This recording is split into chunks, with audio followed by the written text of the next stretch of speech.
বিশ্ব ভ্রমণের অংশ হিসেবে গেল বুধবার বাংলাদেশে সফর করে গেল বিশ্বকাপের সোনালী ট্রফি, যে ট্রফিটা আজীবনের স্বপ্ন হয়েই রয়ে গেছে লাল সবুজের জন্য। প্রথমবারের মতো বিশ্বকাপ ট্রফি সামনে থেকে দেখে অনুপ্রাণিত হয়েছিলেন অধিনায়ক জামাল ভুঁইয়াও। বলেছিলেন তারা না পারলেও আগামী প্রজন্ম ঠিকই একদিন বাংলাদেশকে নিয়ে যাবে বিশ্বকাপের মঞ্চে।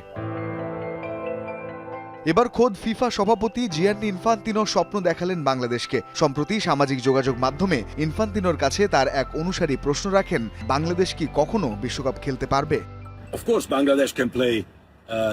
অবশ্যই বাংলাদেশ ফিফা বিশ্বকাপে খেলতে পারে। বাংলাদেশ এবং অন্যান্য দেশগুলো যাতে প্রথমবারের মতো বিশ্বকাপে অংশ নিতে পারে, সেটাই ফিফার লক্ষ্য। এবারও বেশ কয়েকটি নবাগত দল রয়েছে যারা আগে কখনো বিশ্বকাপে অংশ নেয়নি। আফ্রিকা থেকে কেপ ভার্দে, কনকাকাফ অঞ্চল থেকে কুরাসাও রয়েছে। এবারের আসরে উজবেকিস্তান ও জর্ডানও রয়েছে যারা প্রথমবারের মতো কোয়ালিফাই করেছে।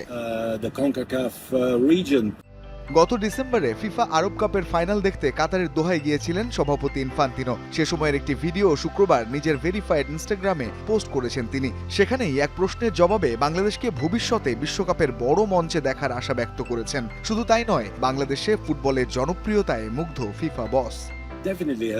বাংলাদেশ ফুটবলের দারুণ এক দেশ, যেখানে ফুটবল বর্তমানে জনপ্রিয় হয়ে উঠছে। তাদের অবশ্যই একটি সুযোগ আছে। বাংলাদেশ ফুটবল ও ফুটবল সংশ্লিষ্ট ব্যক্তিদের বেড়ে উঠতে ফিফা প্রচুর বিনিয়োগ করছে।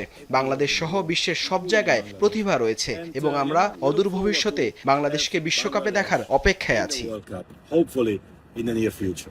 যদিও বাস্তবতা বলছে বিশ্বকাপ তো দূরের কথা, বাংলাদেশ এখন পর্যন্ত এশিয়ার সর্বোচ্চ প্রতিযোগিতায় খেলেছে মাত্র একবার, সেটিও 1980 সালে। তবুও আশায় বাঁচে এদেশের ফুটবল। তবে স্বপ্ন আর বাস্তবের মধ্যে ব্যবধান ঠিক কতটা তা বলে দেবে সময়।